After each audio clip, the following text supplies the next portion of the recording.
Hello बच्चों, आज हम देखने वाले हैं कक्षा छठवीं की हिंदी पाठ 2 इकाई 2 तूफानों से क्या डरना। इसका हम देखने वाले हैं प्रश्न उत्तर। तो चलिए देखते हैं। आप प्रश्न देख रहे हो यहाँ पे सारे, ठीक है। यहाँ पे आपको विरुद्धार्थी शब्द लिखने हैं 5 और यहाँ पे कई सारे प्रश्न हैं। हम एक एक करके सब प्रश्नों का उत्तर यहाँ पे देखेंगे। यहाँ पे देखो, ये आपको दिया गया है चित्र देखकर हाव भाव की नकल करो। आपको भी ऐसे ही दिखाना है। देखो जैसे यहाँ पे ये क्या है, खुशी का भाव है, ये क्रोध यानी गुस्से का भाव है, ये डर या भय का भाव है, डरा हुआ है। ये यहाँ पे देखो ये हैरानी का भाव है और ये देखो ये क्या है, यहाँ पे रोने का या उदासी का भाव है। और ये किसका, ये भी हंसने का या किसी खुशी का, ये हंसने का भाव है, ठीक है, हंसी का भाव। और ये किसका, मुस्कुराना, मतलब उपेक्षा का भाव है, ये उपेक्षा का।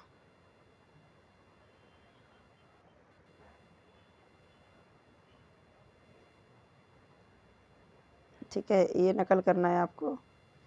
अब चलो यहाँ पे देखते हैं। भारतीय स्थानीय समय के अनुसार देश विदेश की समय की तालिका बनाओ। ये बच्चों आपकी बुक का एक प्रश्न है, ठीक है। तो यहाँ पे देखो तालिका यानी टेबल बनाना है आपको। भारत में रात के 8:14 बजने पर अन्य देशों का समय, जब 8:14 होता है भारत में, तो बाकी देश में क्या होता है। देखो भारत में जब रात का समय 8:14 रात का समय, तो अफ़गानिस्तान में रात का टाइम क्या होता है, 7:14। अमेरिका का सुबह हो जाता है 3:45 सुबह भोर। ऑस्ट्रेलिया दोपहर का टाइम होता है 12:45 दोपहर का टाइम होता है। और जब भारत में 8 बज रहा होता है, बांग्लादेश में 2:45 क्या दोपहर होता है। ब्राज़ील में सुबह का 11, ठीक है, सुबह का। अब विरुद्धार्थी शब्द देखते हैं, हमें 5 लिखना है। यहाँ पे देखो, अंत, आरंभ, जीवन, मरण। अंत का मतलब अंतिम क्षण, आरंभ माने शुरुआत, जीवन मतलब जीवन पता ही है, मरण यानी मृत्यु, अंधेरा, उजाला, प्यार, नफरत, हार, जीत। तो ये सारी चीज़ें आपको कविता में से ही ढूंढ के लिखना है। बताओ तो सही, साक्षरता अभियान के बारे में जानकारी लिखिए। साक्षरता अभियान भारत सरकार द्वारा शुरू किया गया एक ऐसा उपक्रम है जिसके माध्यम से देश की अशिक्षित जनता को पढ़ाने लिखाने एवं साक्षर बनाने का लक्ष्य सामने रखा गया है। यानी साक्षरता अभियान मतलब क्या होता है, तो साक्षरता अभियान का मतलब होता है एजुकेशन, लोगों में जो अभियान चलाया जा रहा है कि सबको शिक्षित करो, पढ़ाओ लिखाओ।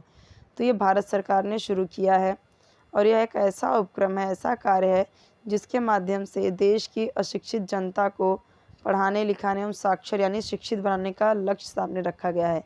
इस अभियान के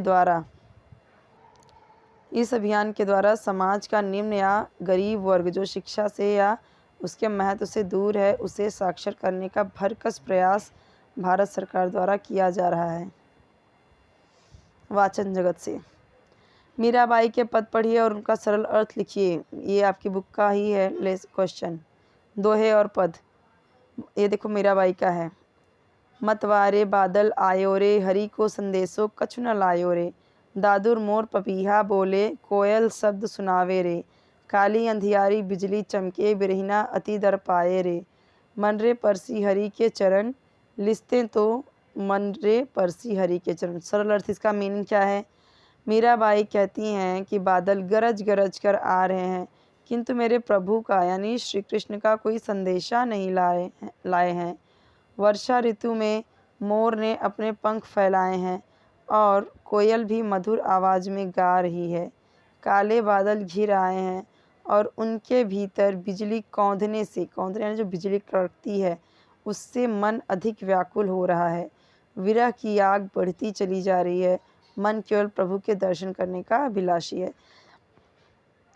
कहने का मतलब ये है, बारिश का समय है, बादल गरज रहे हैं, लेकिन बादल कोई संदेश नहीं ला रहे हैं मेरे प्रभु की, श्री कृष्ण की, मेरे भगवान की। वर्षा ऋतु में मोर अपने पंख तो फैलाए हैं, कोयल भी मधुर आवाज़ में गा रही है, काले बादल घिर आए हैं और उनके भीतर जैसे बिजली कौंधती है, उससे मन और भी व्याकुल हो रहा है। विरह की आग जो है, विरह की आग यानी जो बिछड़न है प्रभु से, जो जीव इंसान का यानी जो मीराबाई का बिछड़न है, जो बिछड़ गई हैं, विरह यानी बिछड़ना, उससे मन केवल प्रभु के दर्शन करने का विलासी है। तो अपने श्री कृष्ण भक्ति में लीन होके सारी बातें ये बोलती हैं। जरा सोचो और चर्चा करो। यदि समय का चक्र रुक जाए तो विषय पर अपने विचार प्रकट करें। अगर समय का चक्र यानी जो समय ही रुक जाए ना, दिन हो ना रात हो, जैसा हो एक जगह पे रुक जाए। तो विद्वानों के कथन के अनुसार समय ही जीवन है, किंतु अगर हम कल्पना करें कि समय अपनी जगह रुक गया तो पूरी सजीव सृष्टि ही रुक जाएगी। सभी पशु पक्षी प्राणी जलचर प्रकृति की सभी चीज़ें, यहाँ तक कि स्वयं मनुष्य भी अपनी जगह हार कर बैठ जाएगा। समय का पहिया चलता है, इसीलिए तो जीवन निरंतर यानी लगातार अबाध गति से बिना किसी बाधा के चलता रहता है। समय का चक्र रुकने से मनुष्य अपने वर्तमान और भविष्य दोनों से वंचित हो जाएगा। समय के कारण ही मनुष्य अपने जीवन में अग्रसर यानी आगे होते रहते हैं। समय का चक्र रुकने से पूरे संसार एवं मनुष्य का जीवन थमसा जाएगा। पूरी दुनिया समय के चक्र के अनुसार ही चलती रहती है। देखो, अगर समय ही रुक गया तो क्या होगा, सब कुछ रुक जाएगा। ठीक है, तो इंसान अपना वर्तमान भविष्य कुछ नहीं देख पाएगा, यानी ना फ्यूचर रहेगा ना प्रेजेंट रहेगा, एक जगह पे ही रुक जाएगा। कविता का सार, ये जो कविता है आपका ये वाला, तूफानों से क्या डरना, इस कविता का सारांश यहाँ पे है। मतलब उसका पूरा कविता का कहने का मतलब क्या है।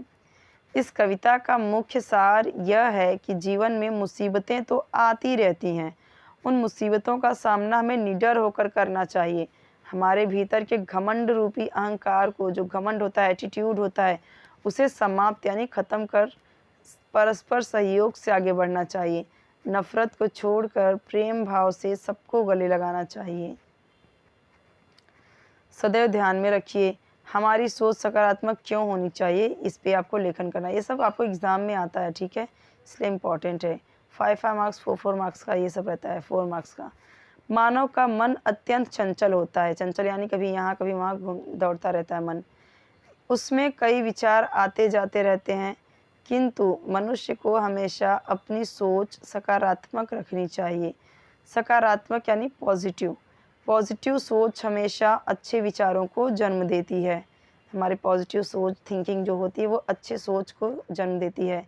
इसके विपरीत यानी इसके उल्टा, अपोजिट, नकारात्मक यानी नेगेटिव सोच मन में बुरे विचार पैदा कर मनुष्य के विकास में बाधा का निर्माण करती है।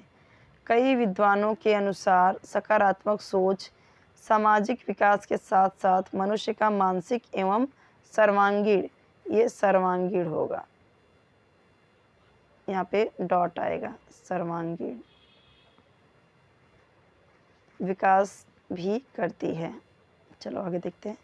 विचार मंथन, करत करत अभ्यास के जड़मत होत सुजान। इसका मतलब क्या है, करते करते ही यानी निरंतर लगातार प्रयास से ही बुद्धिहीन मूर्ख भी चतुर व्यक्ति बन सकता है। जैसे हमें पता है जो खरगोश और कछुआ का कहानी है। प्रस्तुत पंक्ति का अर्थ यह है कि निरंतर प्रयत्न, ये प्रयल नहीं होगा, ये प्रयत्न है। कैसे होगा मैं आपको बताती हूँ, ऐसे लिखेंगे, प्रयत्न एवं अभ्यास करने से बुद्धिहीन या मूर्ख व्यक्ति भी चतुर बन सकता है। सुजान का मतलब होता है चतुर होना, ठीक है, या बुद्धिमान। जड़मति यानी जो मति मतलब दिमाग, बुद्धि, जो जड़ बुद्धि यानी बुद्धिहीन, जो मूर्ख होते हैं, थोड़े कम बुद्धिमान होते हैं। जो जिनके पास बुद्धि कम होती है वो भी अभ्यास करते करते बुद्धिमान हो सकते हैं। निरंतर किसी भी कार्य में कार्यरत रहने से मनुष्य अपने लक्ष्य को प्राप्त कर सकता है। देखो, कहने का मतलब ये है, मान लो कोई बच्चा बहुत वीक है किसी सब्जेक्ट में, लेकिन वो कंटिन्यू उस पर वर्क करता रहेगा, पढ़ता रहेगा, एक दिन वो सबसे स्मार्ट हो जाएगा उस सब्जेक्ट में, ठीक है। क्लास में भी ऐसा होता है, बहुत सारे बच्चे ऐसे होते हैं कि बहुत स्लो लर्नर रहते हैं, बहुत वीक रहते हैं पढ़ाई में, पर धीरे धीरे वो कोशिश करते करते बहुत तेज हो जाते हैं। अध्ययन कौशल, समाज सेवी महिला की जीवनी पढ़कर प्रेरणादायी अंश को चुनकर लिखिए एवं बताइए। मदर टेरेसा की जीवनी, चलो हम यहाँ पे देखते हैं। मदर टेरेसा के जीवन के प्रेरणादायी अंश निम्नलिखित है। आप बहुत लोगों का लिख सकते हो, ठीक है, जैसे आप लिख सकते हो इंदिरा गांधी के बारे में, आप लिख सकते हो लक्ष्मीबाई के बारे में, सरोजनी नायडू के बारे में, और हमारे देश की बहुत सारी एक महानतम महिलाएं हैं, उनके बारे में लिख सकते हैं। मदर टेरेसा के द्वारा कोई निर्धन खाली हाथ नहीं गया। निर्धन यानी गरीब, खाली हाथ नहीं गया। स्वयं को मिले सारे पुरस्कार यानी जो अवार्ड होते हैं उन्होंने गरीबों के नाम स्वीकार किए। मदर टेरेसा ने 8 अगस्त 1948 को 3 साड़ियाँ और 5 रुपए का एक नोट लेकर मानवता की सेवा शुरू की थी, जब उन्होंने गरीबों की मदद की। मदर टेरेसा कौन है? ये हमारे इंडिया की नहीं थी, पर वो यहाँ पे आई और लोगों की यहाँ पे बहुत सेवा की, गरीबों की मदद की, ठीक है। जो गरीब रहते थे, जो कुष्ठ रोगी होते थे, उनकी सेवा करती थी। और यहाँ पे आई, साड़ी पहनने लगी, सिस्टर उन्हें कहा जाता था, और 5 रुपए का एक नोट लेकर यहाँ पे आई और मानवता की यानी इंसानियत की सेवा शुरू की उन्होंने। उनको नोबेल पुरस्कार भी मिला है। एक भिक्षु की दी हुई भेंट उन्होंने केवल उसकी भावना को ठेस न पहुँचे इसके लिए स्वीकार की। एक भिक्षु था यानी गरीब व्यक्ति था, यानी कि भिखारी, तो उसने कुछ भेंट दिया, उन्हें कुछ गिफ्ट दिया, तो उन्होंने ले लिया उसका, ताकि उसकी भावना को ठेस ना लगे, उसे बुरा ना लगे कि मैं गरीब हूँ, मतलब भिखारी हूँ, इसलिए उन्होंने उसका ले लिया था। टीटागढ़ के कुष्ठ, टीटागढ़ एक जगह है, कुष्ठ यानी जिसको कोढ़ रोग एक होता है ना, वो जिसमें बॉडी पूरा सड़ने लगता है, तो वो होता है। कुष्ठ सेवा केंद्र में कुष्ठ रोगियों के नज़दीक से सेवा की, मतलब उनके पास में रहती, उनकी सेवा करती। समाज में स्थित निम्न यानी जो बहुत ही गरीब होते हैं, बहुत पिछड़ी जाति के होते हैं, गरीब और पीड़ा से कराहते लोगों की पीड़ा को दूर किया इन्होंने। मैं तो प्रभु के हाथ की एक पेंसिल मात्र हूँ, यह उनका ही कार्य है, यह कहकर वे जीवन भर समाज के हित में कार्य करती रहीं।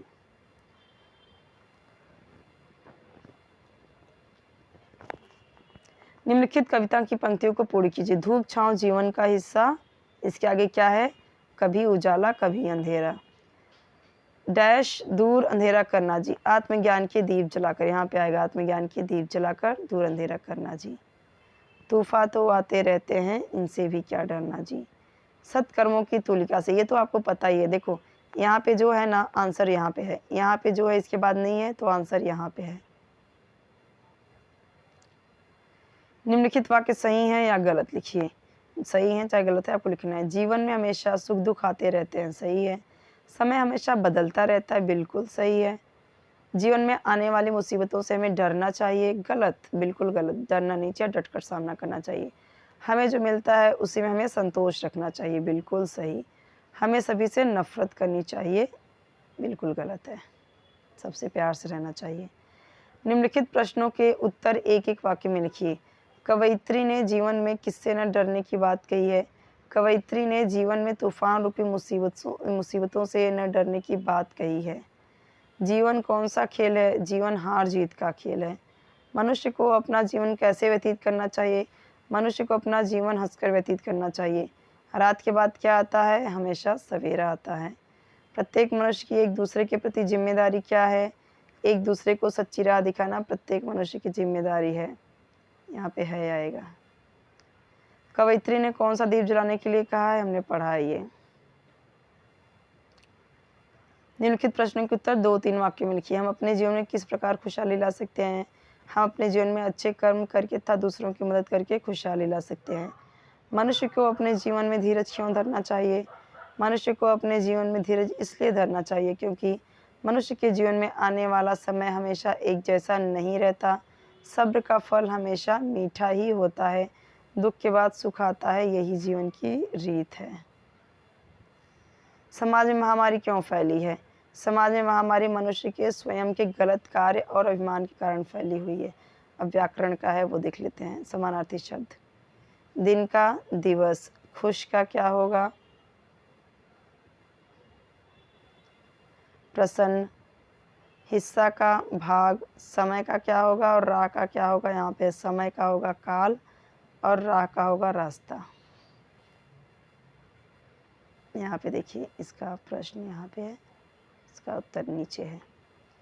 निम्नलिखित शब्दों के समान तुक वाले लयात्मक यानी राइमिंग वर्ड्स जैसे जो होते हैं, हिम्मत, खेल, हाँ, डरना, सच्ची। तो हिम्मत का क्या होगा? देखो कीमत। खेल का भेल, हाथ का क्या होगा? साथ। डरना का मरना। सच्ची का क्या होगा? कच्ची। निम्नलिखित वर्णों को सही स्थान पर रखकर अर्थपूर्ण शब्द तैयार कीजिए। तो देखो यहाँ पे दमद, तो इसका क्या होगा? मदद। बजीन, तो इसका क्या होगा? जीवन। ये ब नहीं व है, व जी न, तो क्या हो जाएगा? जीवन। तो यहाँ पे देखो सहकर, तो ये क्या है? हंसकर, यहाँ पे हंसकर।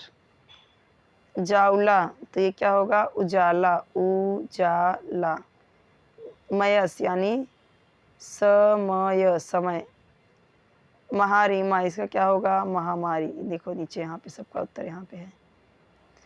निम्नलिखित शब्दों का वाक्य में प्रयोग कीजिए। हिम्मत, कठिन प्रसंग में मनुष्य को अपनी हिम्मत नहीं हारनी चाहिए। नफरत, हमें किसी से भी नफरत नहीं करनी चाहिए। सत्कर्म, मनुष्य को हमेशा सत्कर्म करने चाहिए। धीरज, मुसीबत के समय हमें अपना धीरज नहीं खोना चाहिए। अभिमान, हमें अपने देश पर अभिमान होना चाहिए। बच्चों यहाँ पे हमारा प्रश्न उत्तर खत्म होता है। कोई डाउट है कमेंट सेक्शन में पूछे। चैनल को सब्सक्राइब करना मत भूलिए। वीडियो को लाइक भी कर दीजिए और अपने फ्रेंड साथ भी शेयर कर दीजिए। जब चैनल सब्सक्राइब करोगे तो बेल आइकॉन भी ज़रूर प्रेस कर देना। बेल आइकॉन प्रेस करोगे तो 3 ऑप्शन आएगा। जो पहला ऑप्शन रहता है ऑल का, उस पर क्लिक करना। उससे क्या होगा? जब भी नई वीडियो अपलोड करेंगे तो आपको उसका नोटिफिकेशन मिल जाएगा। कोई और वीडियो चाहिए, कोई क्वेश्चन आंसर का वीडियो चाहिए तो कमेंट सेक्शन में आप ज़रूर बताइए।